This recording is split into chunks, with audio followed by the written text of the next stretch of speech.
Maybe I just give a brief word of introduction.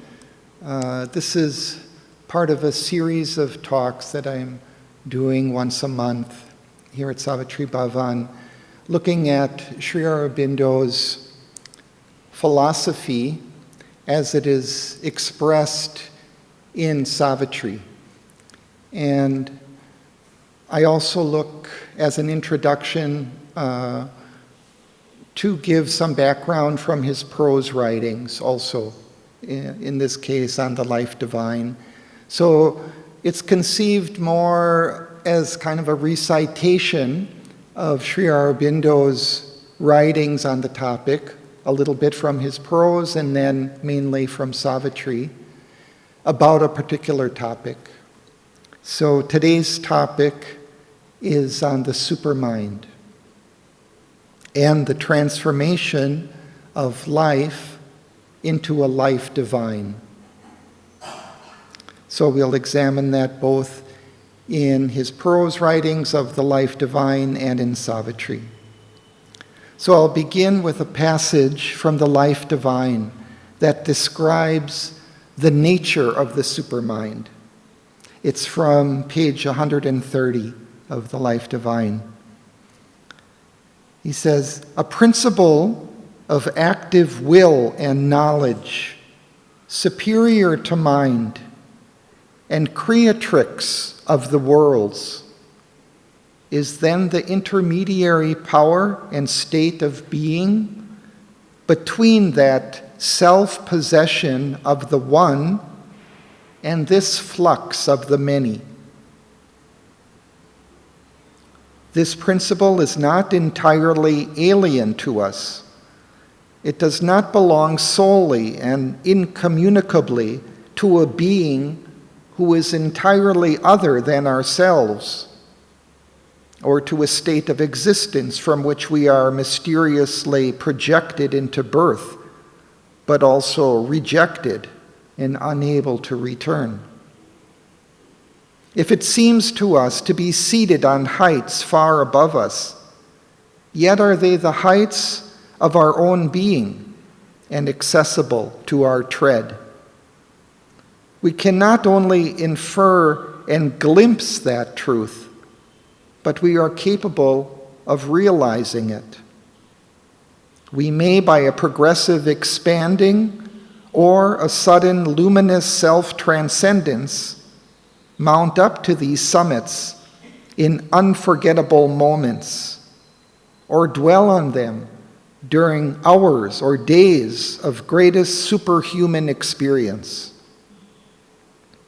When we descend again, there are doors of communication which we can keep always open or reopen, even though they should constantly shut.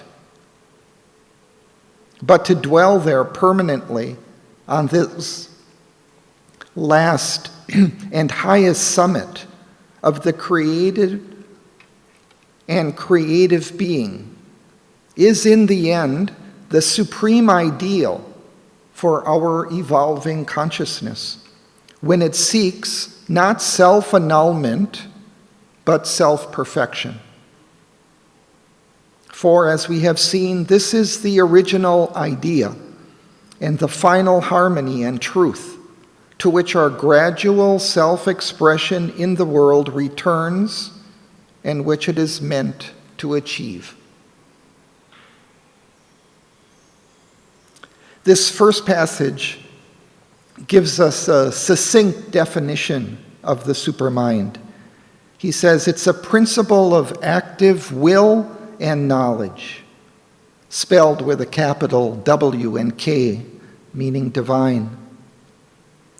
That is the intermediary power and state of being between that self-possession of the one and this flux of the many. That is, between Satchidananda and the manifestation of mind, life, and matter. It also tells us that it is not out of our reach and that we are meant to achieve it. The next passage from page 132 and 133 presents Sri Aurobindo's reading and interpretation of the descriptions of the supermind in the Vedas. We see here a more nuanced description of its qualities and character. He says, it is the cryptic verses of the Veda that help us here, for they contain, though concealed, the gospel of the divine and immortal supermind. And through the veil, some illumining flashes come to us. We can see through these utterances the conception of this supermind as a vastness beyond the ordinary firmaments of our consciousness, in which truth of being is luminously one with all that expresses it, and assures inevitably truth of vision, formulation, arrangement, word, act, and movement, and therefore truth also of result of movement, result of action and expression, infallible ordinance or law. Vast all-comprehensiveness, luminous truth and character,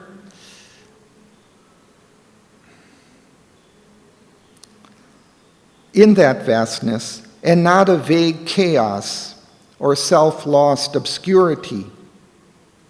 Truth of law and act and knowledge, expressive of that harmonious truth of being.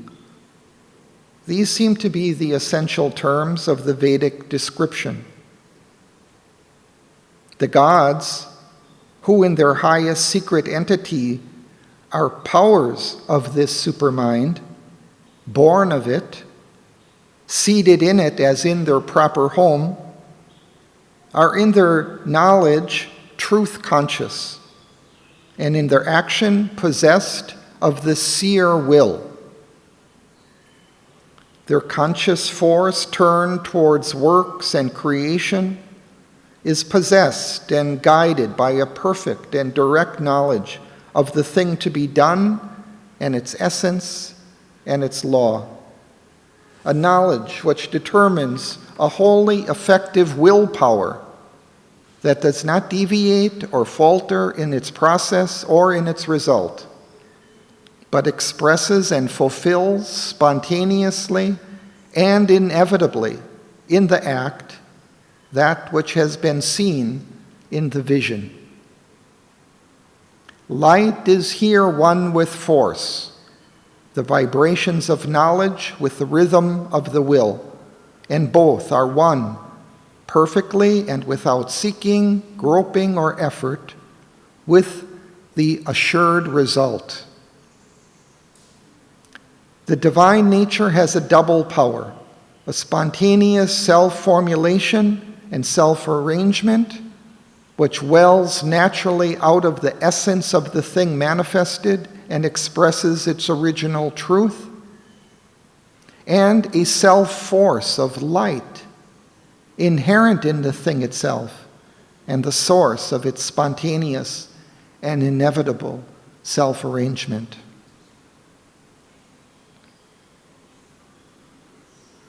So the qualities that were emphasized by the Vedic seers are a vastness above our normal consciousness, in which truth of being is luminously one with all that expresses it.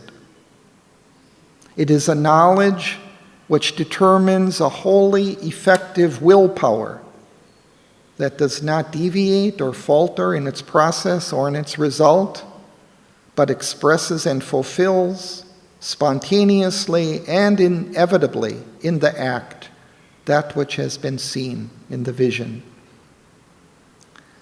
These descriptions are simply more elaborate statements of the first statement, that supermind is the principle of divine knowledge and will. Sri Aurobindo's description of the Vedic conception of supermind continues. He says, there are subordinate but important details. The Vedic seers seem to speak of two primary faculties of the truth-conscious soul. They are sight and hearing, which here are again capitalized, meaning divine, by which is intended direct operations of an inherent knowledge, describable as truth vision and truth audition, and reflected from far off in our human mentality by the faculties of revelation and inspiration. Besides, a distinction seems to be made in the operations of the supermind between knowledge by a comprehending and pervading consciousness, which is very near to subjective knowledge by identity, and knowledge by a projecting, confronting, apprehending consciousness, which is the beginning of objective cognition. These are the Vedic clues, and we may accept from this ancient experience the subsidiary term, truth consciousness, to delimit the connotation of the more plastic phrase, supermind. So here Sri Aurobindo gives us a few more details about the nature of supermind. He says it has two primary faculties, a divine sight and a divine hearing, which he refers to as truth vision and truth audition. These are reflected in our mind by the faculties of revelation and inspiration. He also names it as the truth consciousness. In the next passages, Sri Aurobindo outlines the coming of the supermind into the earth life.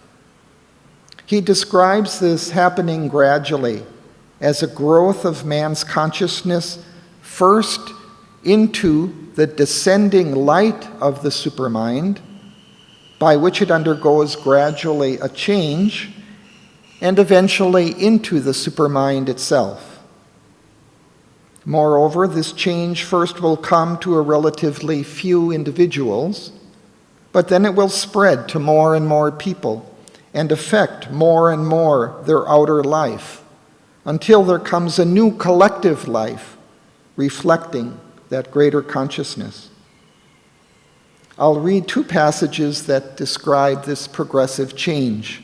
The first is from pages 1054 and 1055 of the Life Divine. All spiritual life is in its principle a growth into divine living. It is difficult to fix the frontier where the mental ceases and the divine life begins, for the two project into each other, and there is a long space of their intermingled existence. A great part of this interspace, when the spiritual urge does not turn away from earth or world altogether, can be seen as the process of a higher life in the making. As the mind and life become illumined with the light of the Spirit, they put on or reflect something of the divinity, the secret greater reality. And this must increase until the interspace has been crossed and the whole existence is unified in the full light and power of the spiritual principle. But for the full and perfect fulfillment of the evolutionary urge, this illumination and change must take up and recreate the whole being, mind, life, and body. It must not only be an inner experience of the divinity, but a remolding of both the inner and the outer existence by its power. It must take form not only in the life of the individual, but as a collective life of Gnostic beings, established as a highest power and form of the becoming of the Spirit in the earth nature. For this to be possible, The spiritual entity in us must have developed its own integralized perfection, not only of the inner state of the being, but of the outgoing power of the being. With that perfection, and as a necessity of its complete action, it must have evolved its own dynamis and instrumentation of the outer existence.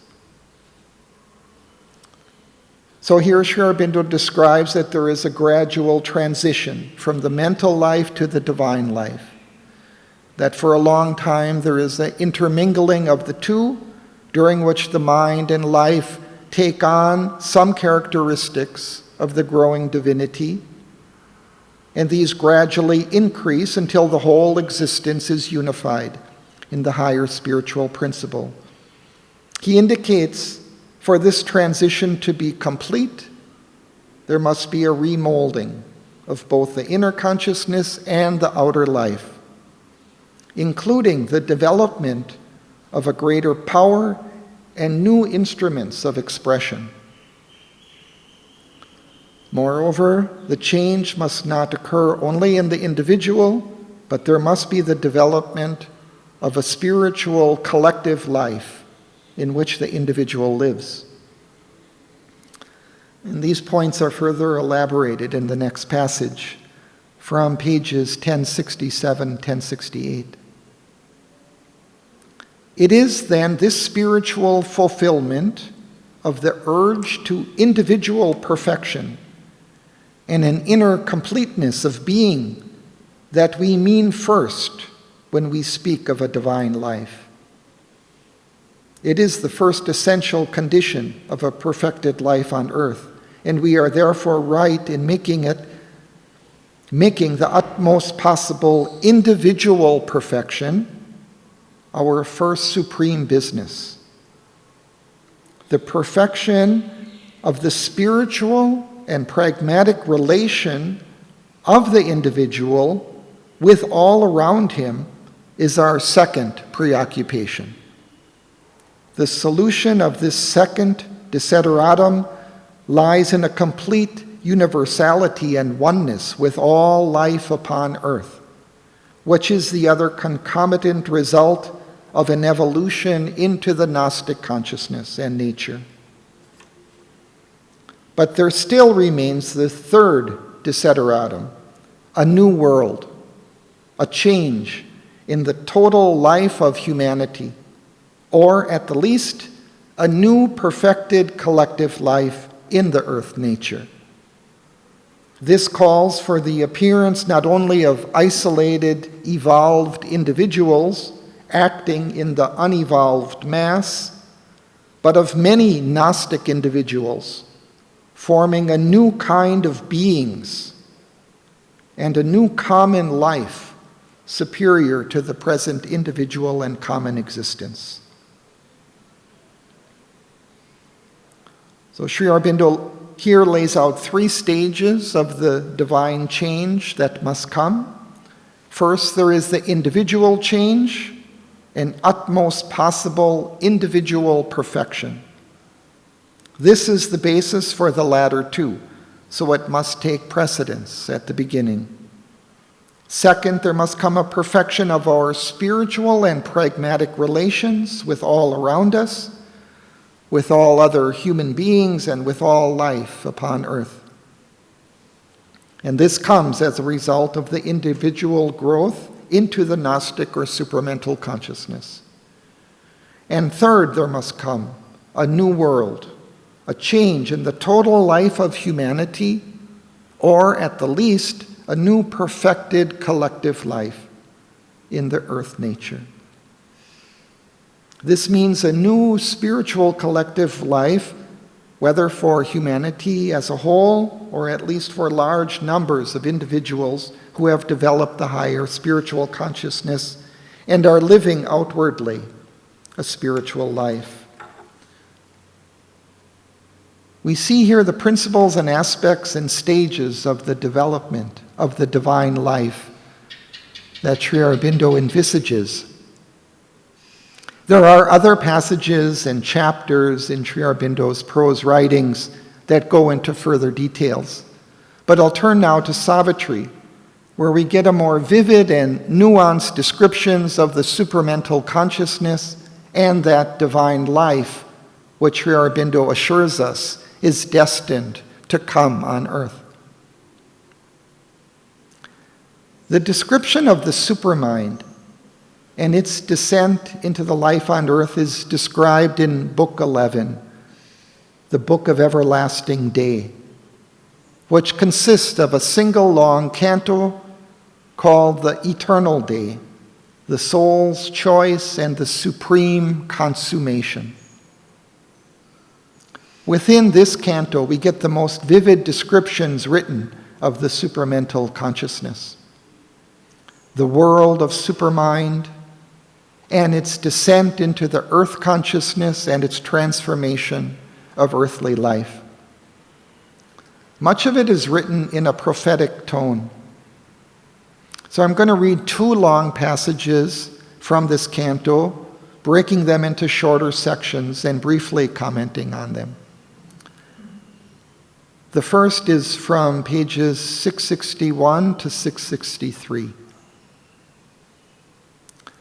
There, in a world of everlasting light, in the realms of the immortal supermind, truth who hides here her head in mystery, her riddle deemed by reason impossible, in the stark structure of material form, unenigmaed lives, unmasked her face, and there is nature and the common law of things.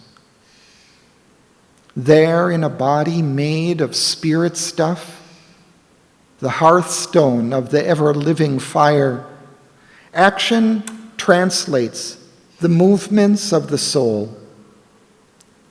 Thought steps infallible and absolute, and life is a continual worship's rite, a sacrifice of rapture to the One. A cosmic vision, a spiritual sense, feels all the infinite lodged in finite form, and seen through a quivering ecstasy of light, discovers the bright face of the bodiless. In the truth of a moment, in the moment's soul, can sip the honey wine of eternity.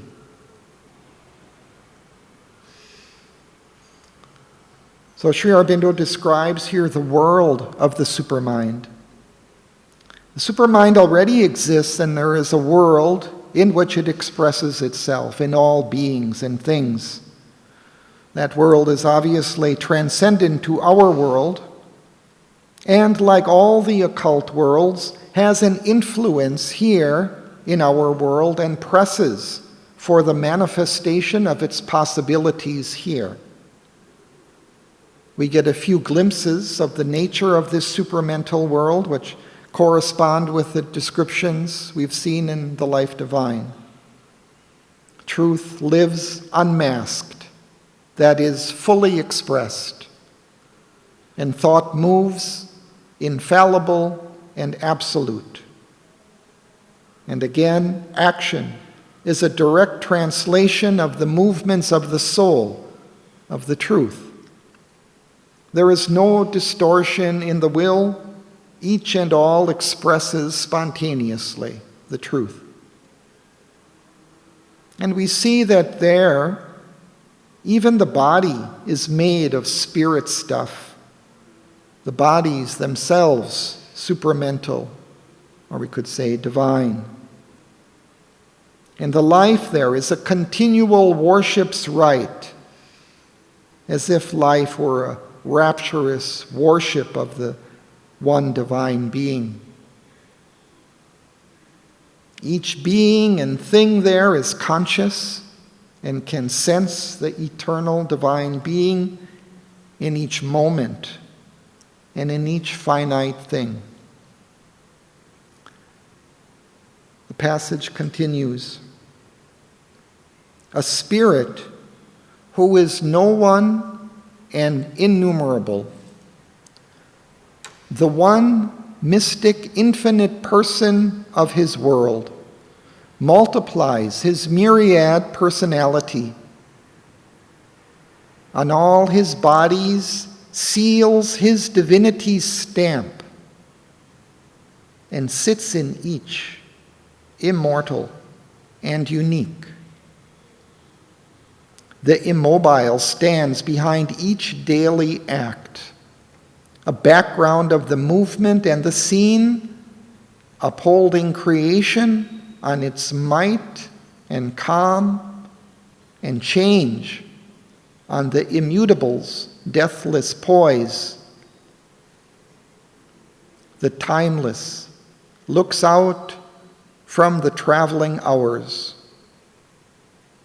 The ineffable puts on a robe of speech, where all its words are woven like magic threads, moving with beauty, inspiring with their gleam.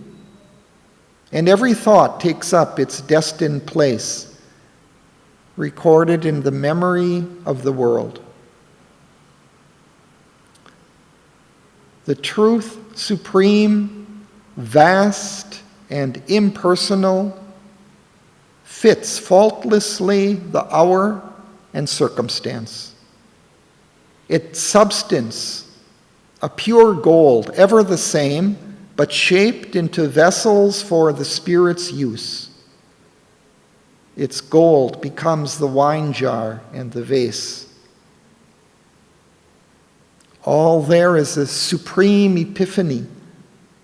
The all-wonderful makes a marvel of each event. The all-beautiful is a miracle in each shape. The all-blissful smites with rapture the heart's throbs. A pure celestial joy is the use of sense. Each being there is a member of the self, a portion of the million-thoughted all, a claimant to the timeless unity, the many's sweetness, the joy of difference, edged with the intimacy of the one.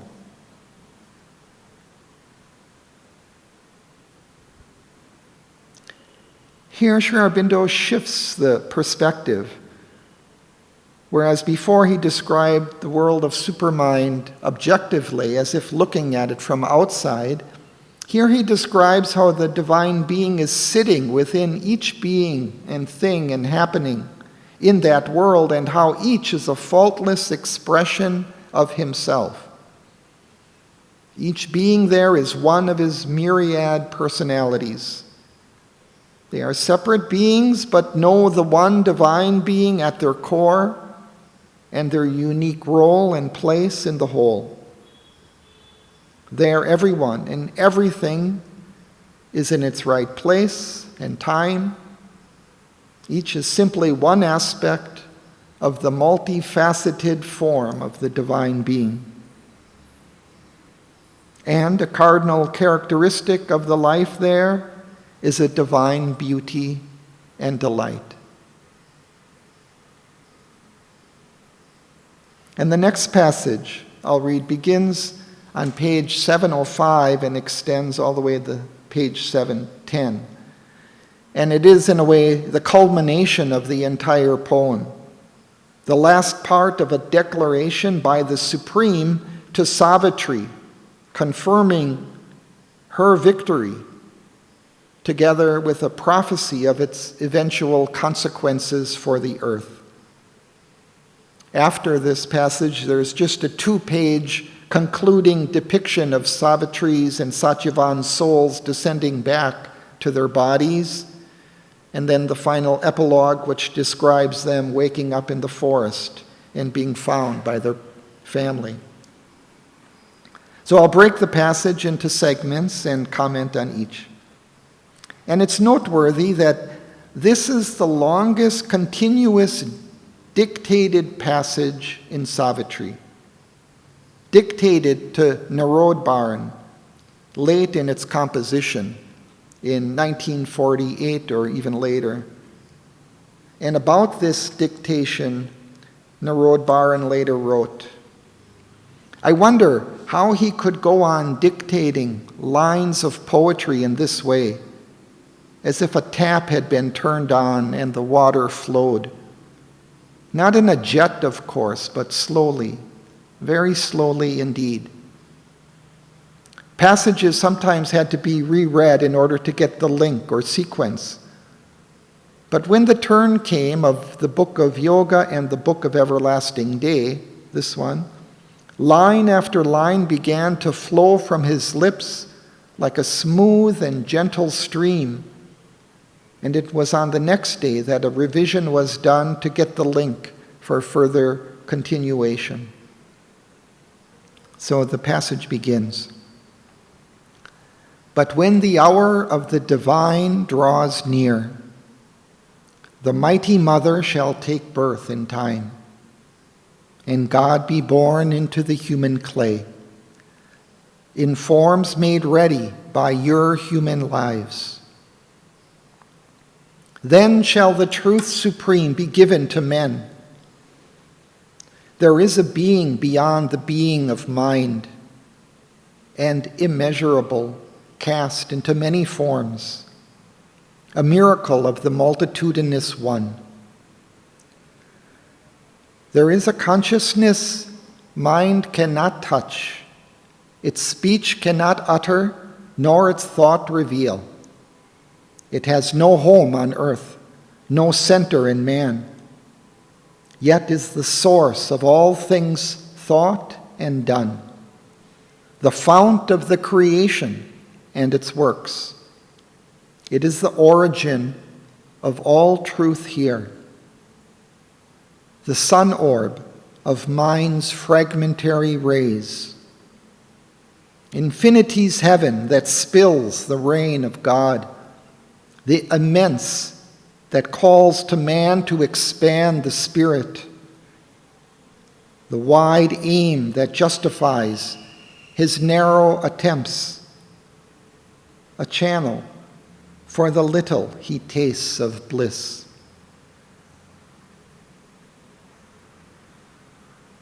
So Sri Aurobindo begins his prophecy that this supermind shall manifest on earth.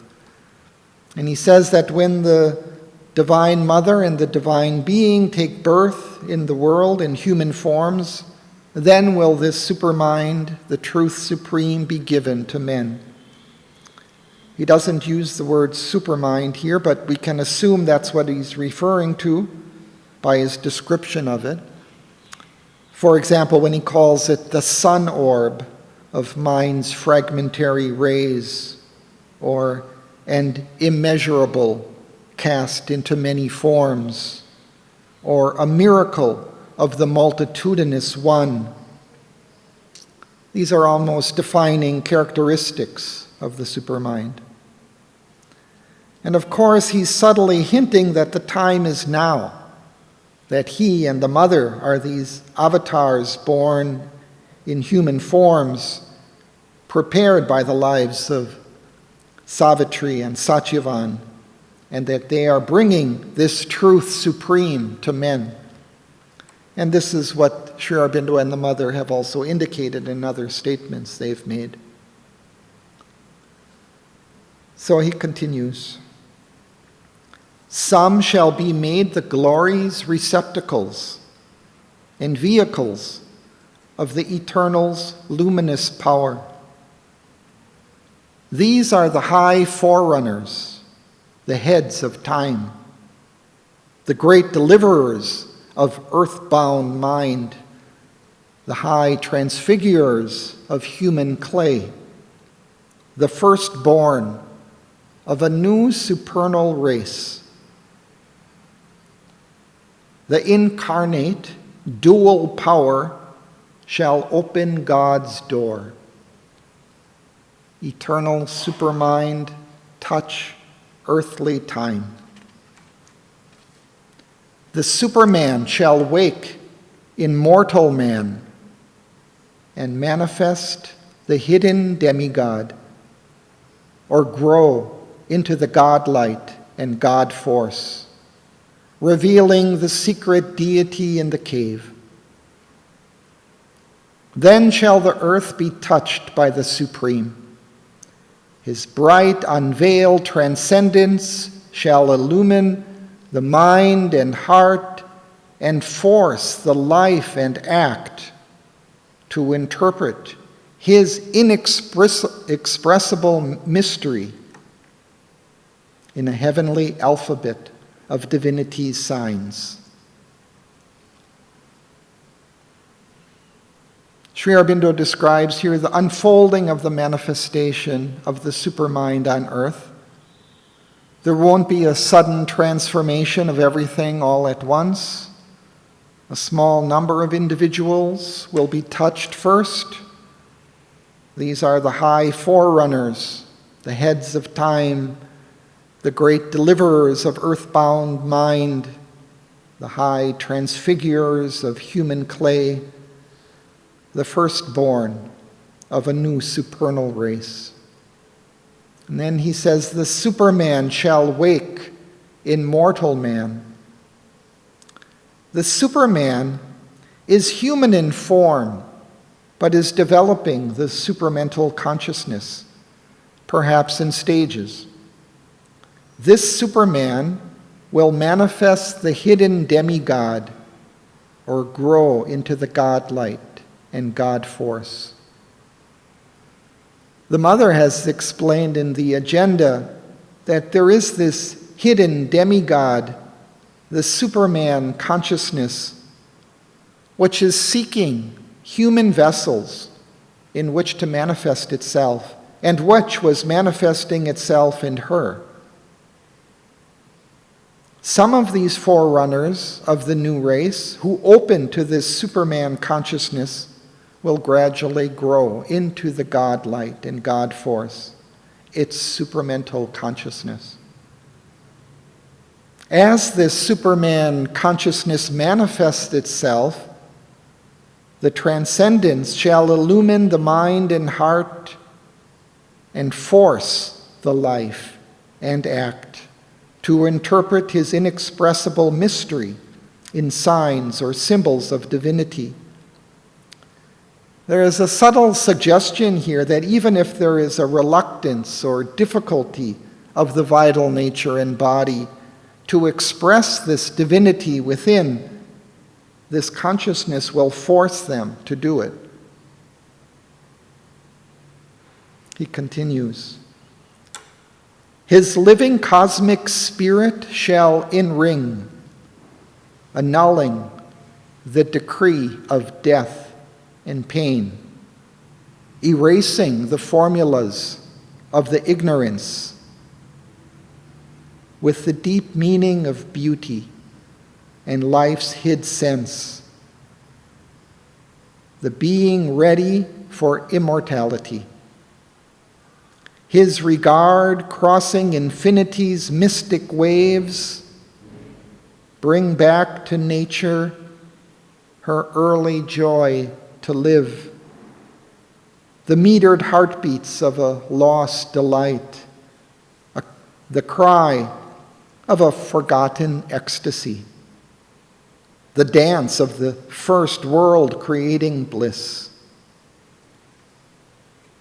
The immanent shall be the witness God, watching on his many-petaled lotus throne, his actionless being and his silent might, ruling earth nature by eternity's law.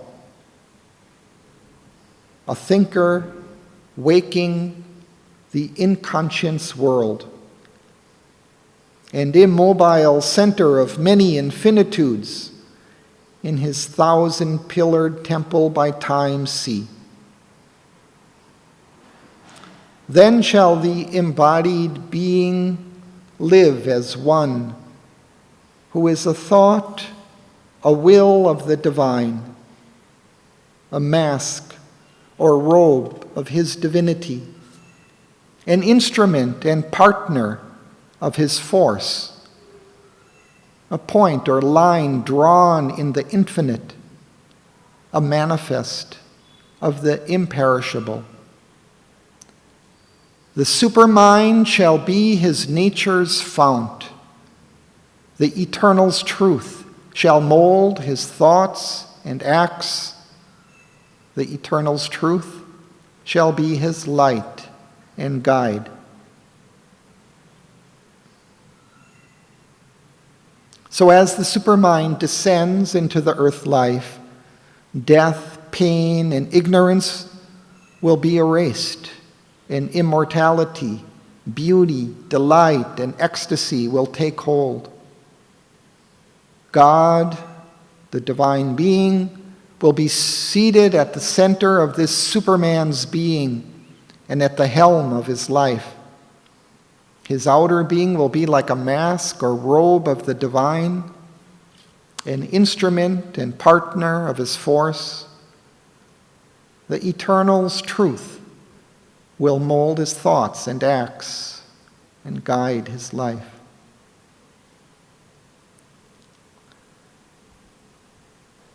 All then shall change, a magic order come, overtopping this mechanical universe. A mightier race shall inhabit the mortal's world. On nature's luminous tops, on the spirit's ground, the Superman shall reign as king of life. Make earth almost the mate and peer of heaven, and lead towards God and truth man's ignorant heart, and lift towards Godhead his mortality. A power released from circumscribing bounds, its height pushed up beyond death's hungry reach. Life's top shall flame with the immortal's thoughts. Light shall invade the darkness of its base. Then, in the process of evolving time, all shall be drawn into a single plan. A divine harmony shall be earth's law. Beauty and joy remold her way to live. Even the body shall remember God. Nature shall draw back from mortality, and spirit's fires shall guide the earth's blind force. Knowledge shall bring into the aspirant thought a high proximity to truth and God.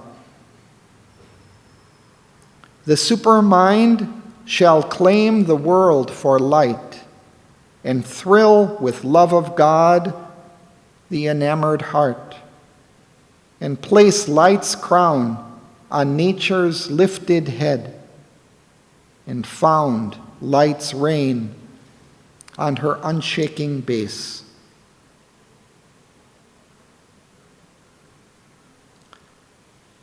Sri Aurobindo describes here the change that shall come on the earth, making it almost the mate and peer of heaven.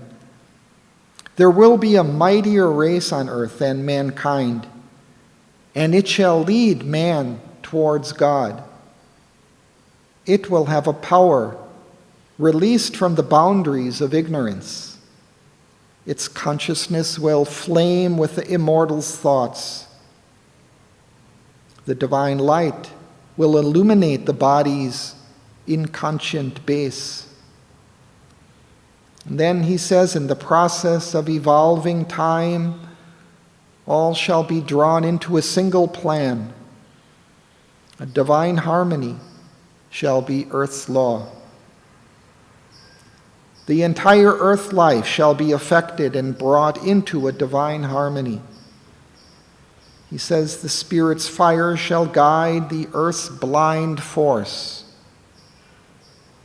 Now it seems as if the forces of nature are ignorant, but these ignorant forces will be replaced by the Spirit's forces. The Supermind shall claim the world for light, and found light's reign on her unshaking base. Continues. A greater truth than earth's shall roof in earth and shed its sunlight on the roads of mind. A power infallible shall lead the thought. A seeing puissance govern life and act.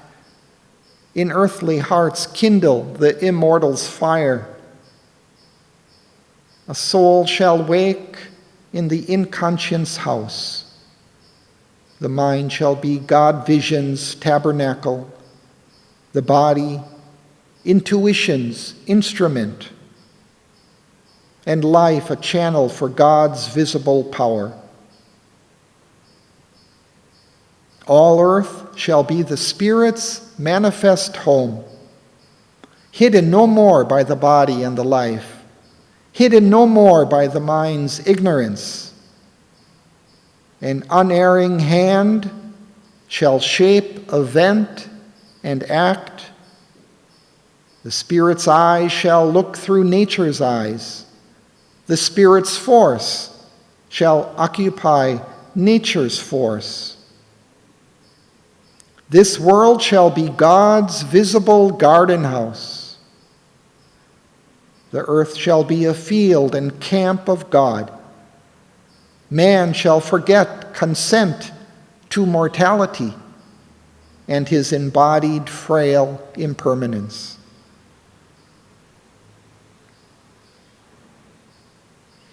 So we see that God will take direct charge of the life of earth.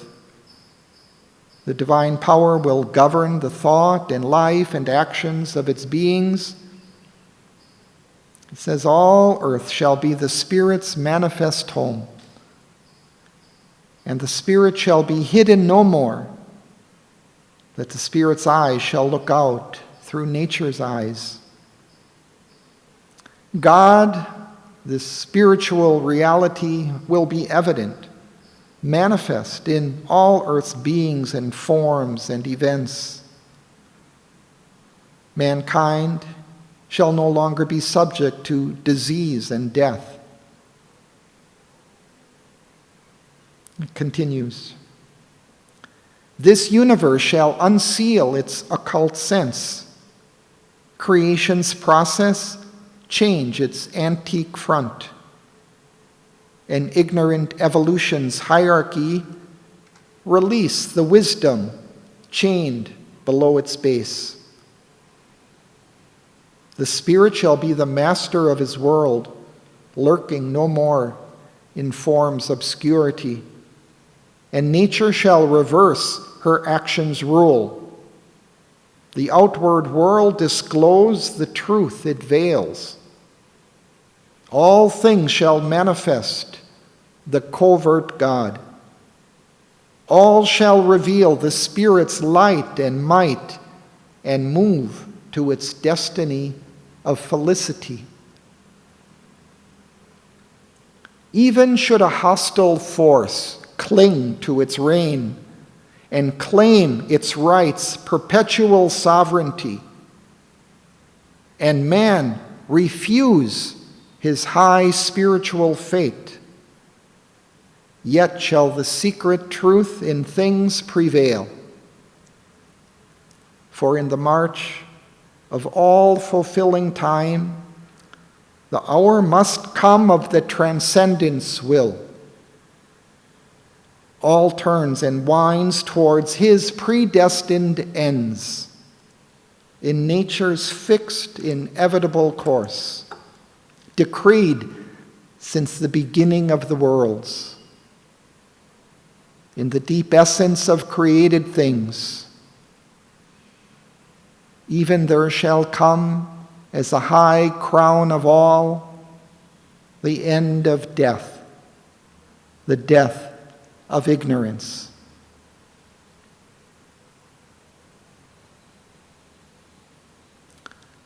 Sri Aurobindo here continues on the same points, that the Spirit shall be the master of this world, And he adds that all shall move to its destiny of felicity, of delight and happiness. And he gives this reassurance: even should a hostile force cling to its reign and claim its right's perpetual sovereignty, and man refuse his high spiritual fate, yet shall the secret truth in things prevail. He's saying that nothing, no hostile being, however powerful, can prevent this high spiritual outcome of the earth life, because it has been decreed by the Supreme at the beginning of time. And it continues. But first, high truth must set her feet on earth, and man aspire to the eternal's light, and all his members feel the Spirit's touch, and all his life obey an inner force. This too shall be, for a new life shall come, a body of the superconscience truth, a native field of supernature's mights. It shall make earth's nescient ground truth's colony. Make even the ignorance a transparent robe through which shall shine the brilliant limbs of truth. And truth shall be a sun on nature's head, and truth shall be the guide of nature's steps, and truth shall gaze out of her nether deeps. When Superman is born as nature's king, his presence shall transfigure matter's world.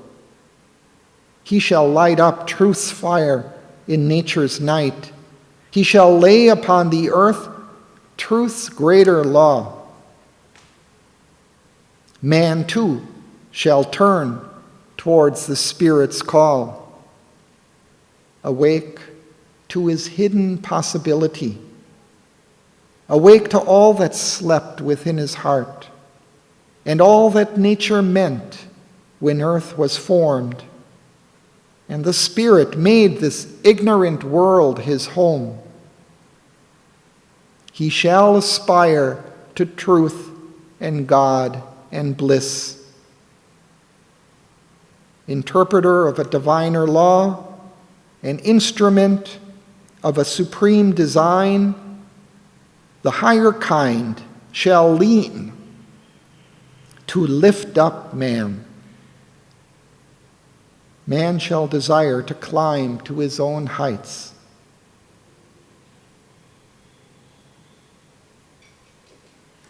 Here, Sri Aurobindo sets down a few conditions that must be fulfilled before this high destiny of earth can take concrete shape. And the first condition is that this high truth must set her feet on earth. This seems to mean the descent of the supramental consciousness on earth, which was achieved by the Mother and Sri Aurobindo in 1956. But also, he says that man must aspire to the eternal's light. In the first sentence of the book, The Mother, Sri Aurobindo says, there are two powers that alone can effect in their conjunction the great and difficult thing which is the aim of our endeavor, a fixed and unfailing aspiration that calls from below, and a supreme grace from above that answers. Our aspiration, man's aspiration, is essential. Moreover, mankind must open to the divine force and feel its influence and obey its call. But again, Sri Aurobindo reassures us, this too shall be, for a new life shall come. And he indicates that when Superman comes and takes the helm of the evolutionary advance on earth, His presence will transfigure matter's world. Then mankind too will change and turn to the Spirit's call and aspire to truth and God and bliss. The truth above shall wake a nether truth. Even the dumb earth become a sentient force.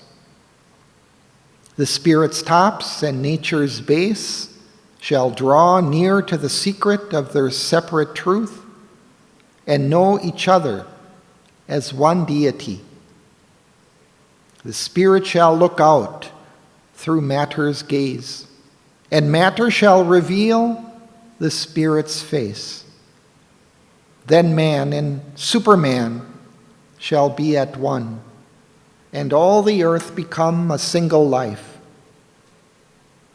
Even the multitude shall hear the voice and turn to commune with the Spirit within, and strive to obey the high spiritual law.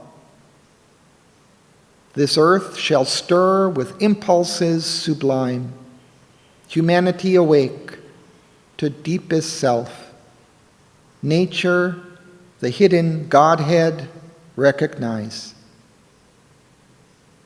Even the many shall some answer make, and bear the splendor of the divine's rush and his impetuous knock at unseen doors. A heavenlier passion shall upheave men's lives. Their mind shall share in the ineffable gleam. Their heart shall feel the ecstasy and the fire.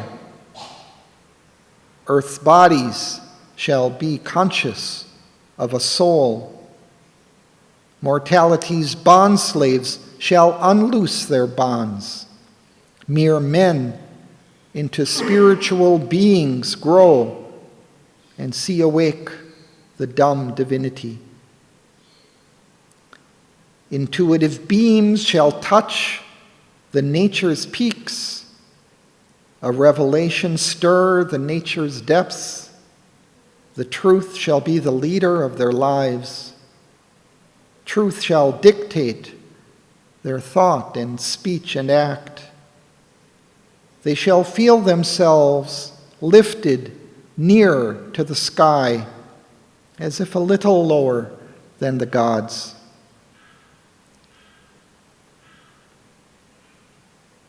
So in this first line, the truth above shall wake a nether truth. Sri Aurobindo refers to the general evolutionary principle that each step in the evolutionary advance is occasioned by a descent of the higher principle from its native plane into the earth nature, which then awakens that principle which is involved, hidden, or latent within the earth nature itself, such that it begins to bloom and manifest itself outwardly. When the supramental consciousness, which is latent within matter, awakens, that emerging force will join itself with the higher consciousness descending from above, and their joining will mutually reinforce their transforming effects on the earth nature, which will then grow in pervasiveness as well as intensity and take more and more of the earth life into its scope of divinization. Here he speaks of mere men growing into spiritual beings, suggesting that it'll have a powerful influence over the life of mankind. And the last part of the passage. For knowledge shall pour down in radiant streams, and even darkened mind quiver with new life, and kindle and burn with the ideal's fire, and turn to escape from mortal ignorance. The frontiers of the ignorant shall recede. More and more souls shall enter into light. mind lit, inspired, the occult summoner here, and lives blaze with a sudden inner flame, and hearts grow enamored of divine delight, and human wills tune to the divine will. These separate selves, the Spirit's oneness feel. These senses of heavenly sense grow capable. The flesh and nerves of a strange ethereal joy, and mortal bodies of immortality. A divine force shall flow through tissue and cell, and take the charge of breath and speech and act. And all the thoughts shall be a glow of suns, and every feeling a celestial thrill. Often a lustrous inner dawn shall come, lighting the chambers of the slumbering mind. A sudden bliss shall run through every limb, and nature with a mightier presence fill. Thus shall the earth open to divinity, and common natures feel the wide uplift, illumine common acts with the Spirit's ray, and meet the deity in common things. Nature shall live to manifest secret God. The Spirit shall take up the human play. This earthly life become the life divine.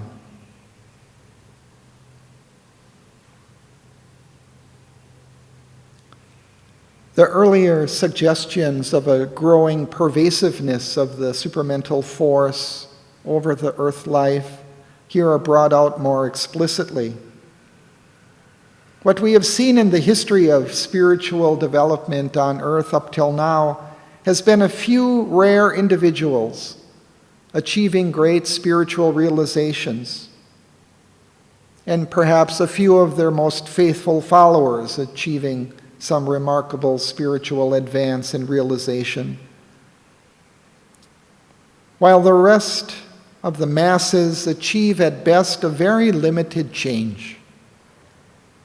What Sri Aurobindo aimed to achieve was to bring down a new divine stage in the evolution on earth that would not merely affect a small number of individuals or have a small effect on humanity, but would create a new race of divine beings on earth who would transform the world and profoundly affect the life of humanity as a whole.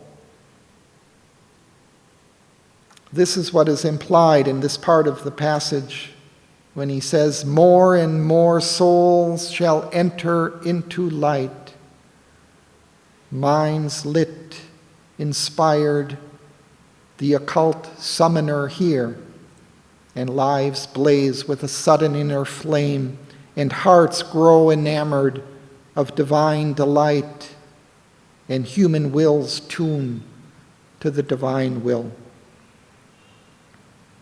Humanity as a whole will see and feel and interact with these divine supermen in their midst, receive their influence, and will also turn towards the divine and open up more and more to its light and force. It is then that the Spirit shall take up the human play, and this earthly life become the life divine. Well, thank you.